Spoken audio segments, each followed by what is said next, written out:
آج ہم دیکھتے ہیں کہ دنیا میں ہر شخص کسی نہ کسی پریشانی کا شکار ہے.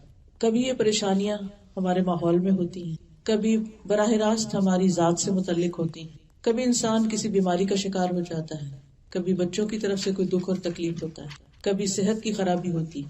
یہ سب کچھ ہم اپنے آس پاس دیکھتے رہتے ہیں، اور جب پریشانی آتی ہے تو پھر یہ سمجھ نہیں آتی کہ اب کریں کیا، اب اس کا حل کیا ہے. تو سب سے پہلے تو ہم مختصراً یہ دیکھیں گے کہ پریشانیاں آتی کیوں، ہماری زندگی میں مشکلات کیوں آتی، تکلیفیں کیوں آتی. ہم سب یہ اچھی طرح جانتے ہیں کہ اللہ سبحانہ وتعالیٰ نے اس دنیا میں ہمیں آزمانے کے لیے بھیجا ہے، کہ ہمارا امتحان لیا جائے. کس بات کا؟ کہ ہم میں سے کون اچھے کام کرتا ہے. عام حالات میں ہم اچھے کام کرتے رہتے ہیں جتنا بھی ہمیں معلوم ہوتا ہے، لیکن جب ہمیں کوئی مشکل آتی ہے تو اس میں پھر دو طریقے ہوتے ہیں. یا تو ہم پہلے سے زیادہ اچھے ہو جاتے ہیں، اللہ سبحانہ وتعالیٰ کی طرف رجوع کرتے ہیں، اللہ سے دعائیں کرتے ہیں، صدقہ خیرات کرتے ہیں، نیک اعمال کرتے ہیں، ذکر اذکار کرتے ہیں، اور ہم اللہ تعالیٰ کے زیادہ قریب ہو جاتے ہیں، اور ایک طرح سے ہم اس امتحان میں کامیاب ہو جاتے ہیں.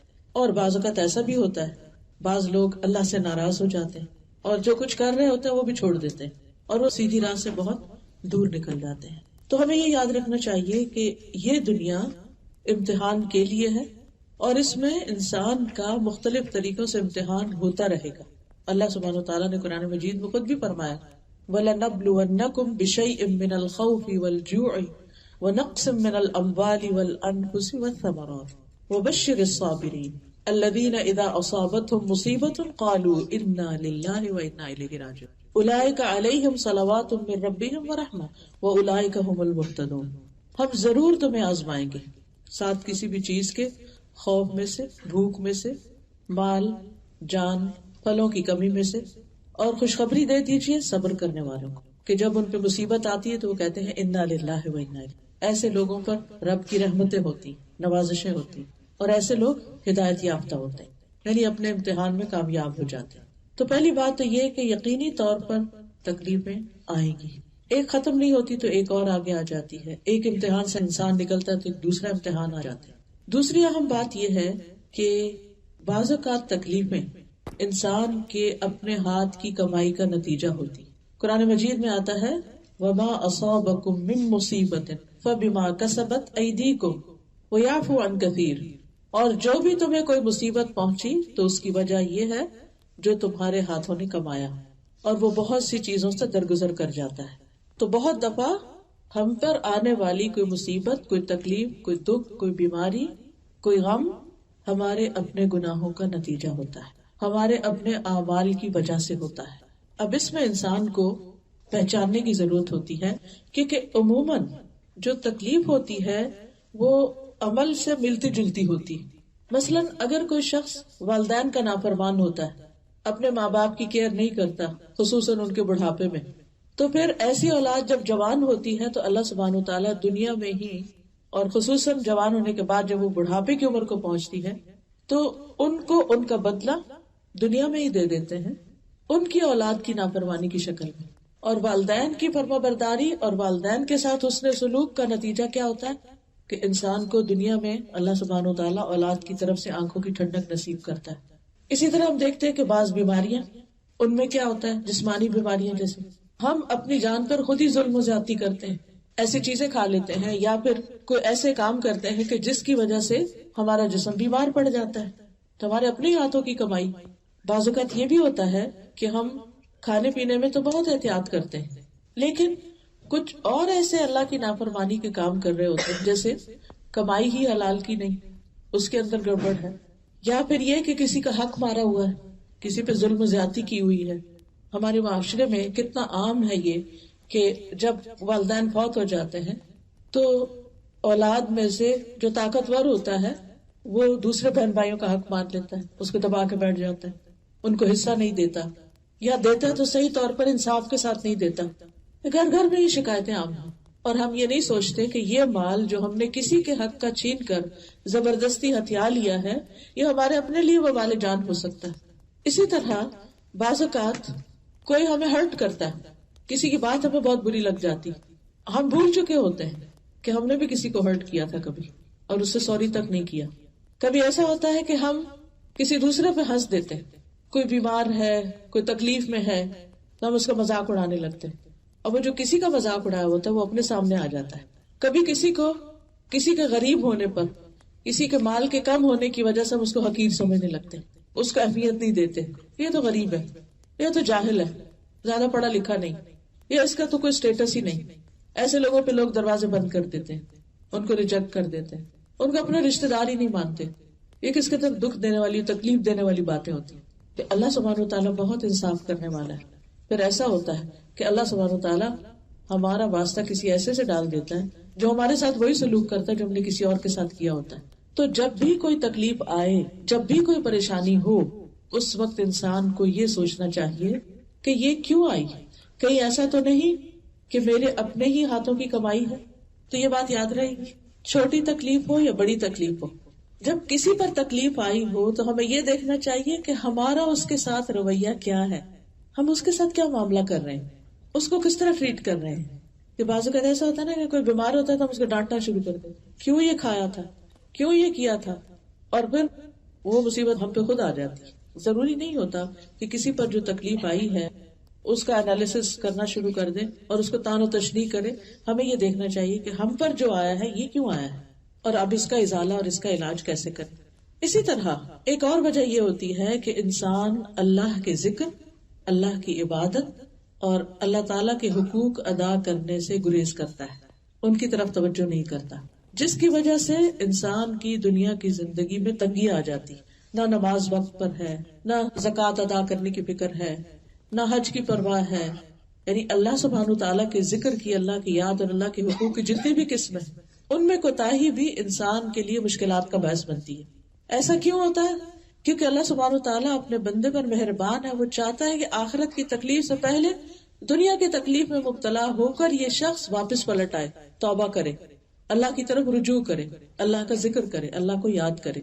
قرآن مجید میں آتا ہے وَمَنْ أَعْرَضَ عَنْ ذِكْرِي فَإِنَّ لَهُ مَعِيشَةً ضَنْكًا وَنَحْشُرُهُ يَوْمَ الْقِيَامَةِ أَعْمَى. جو کوئی میرے ذکر سے منہ موڑے گا میں اس کی زندگی تنگ کر دوں گا اور قیامت کے دن اس کو اندھا اٹھاؤں گا.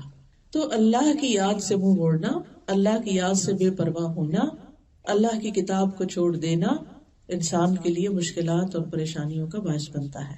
کیونکہ جب انسان اللہ کی یاد سے منہ موڑتا ہے تو اس کی وجہ سے شیطان اور برے ساتھی اس پہ مسلط ہو جاتے ہیں.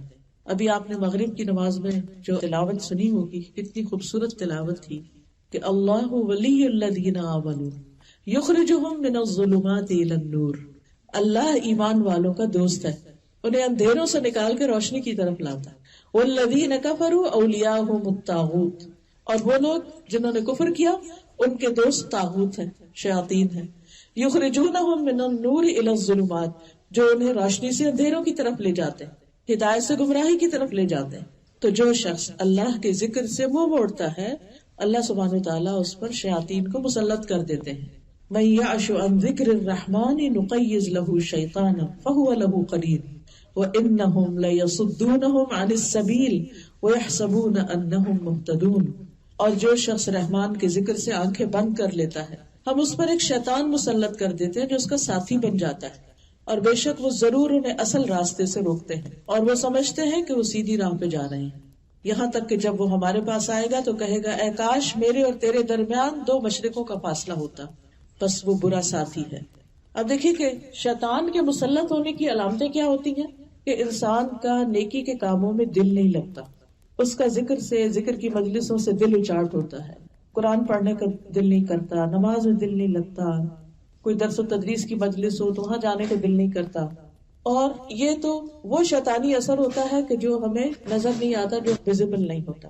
بعض اوقات ایسا بھی ہوتا ہے کہ واقعی جنات جو ہیں وہ انسانوں پہ مسلط ہو جاتے ہیں، خاص طور پر اگر طہارت کا اہتمام نہ کیا جائے، پاکیزگی کا خیال نہ کیا جائے، پروٹیکشن کے لیے اذکار وغیرہ نہ پڑھے جائیں. کیونکہ جو ذکر ہوتا ہے نا، اس کے بارے میں حدیث میں آتا ہے کہ جب انسان ذکر کرتا ہے تو ایک محفوظ قلعے میں آ جاتا ہے، شیطان اس کے اوپر اثر نہیں کر سکتا. لیکن آپ دیکھیں ہر گھر میں کوئی نہ کوئی ایسی کہانی ہے، کہیں اس کے رشتہ دار میں، کبھی کہیں بچے میں، کہیں بڑے میں، کہیں کیا ہے، اس پر سایہ ہے، اس پہ جادو ہے، اس پہ نظر ہے، اس پہ جن ہے.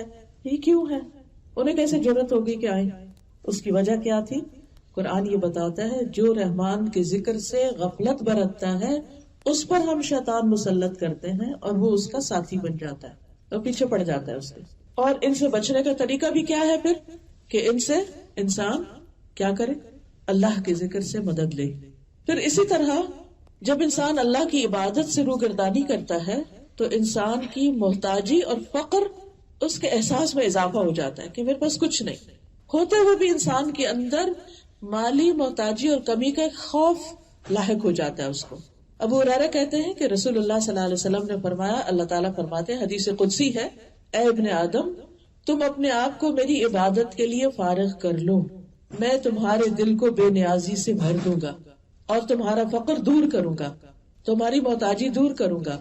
لیکن اگر تم ایسا نہیں کرو گے تو میں تمہارے دونوں ہاتھ کاموں میں مشغول کر دوں گا اور اس کے باوجود تمہارا فقر دور نہیں کروں گا.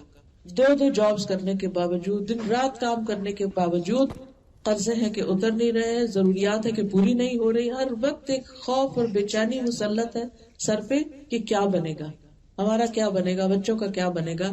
اور اس کے پیچھے بھی وجہ کیا ہوتی ہے جو عام طور پر ہم جان نہیں پاتے کہ ہم اپنے فرائض میں، اپنی عبادات میں کمی کر رہے ہوتے ہیں. جب انسان اللہ کا حق دیتا ہے نا تو اللہ تعالیٰ اس بندے کے دل کے اندر ایک اطمینان اور ایک غنا پیدا کر دیتا ہے. تھوڑے میں بھی اس کو اطمینان نصیب ہو جاتا ہے اور اس کے لیے رزق کے دروازے بھی کھول دیتا ہے، کیونکہ ساری رزق کی کنجیاں تو اسی کے ہاتھ میں ہیں. وَلِلَّهِ خَزَائِنُ السَّمَاوَاتِ وَالْأَرْضِ، اللہ ہی کے پاس ہے، اللہ ہی کے لیے ہیں خزانے آسمان و زمین کے. وَعِندَهُ مَفَاتِحُ الْغَيْبِ لَا يَعْلَمُهَا إِلَّا هُوَ، اس کے پاس غیب کی کنجیاں ہیں جن کو اس کے سوا کوئی جانتا بھی نہیں.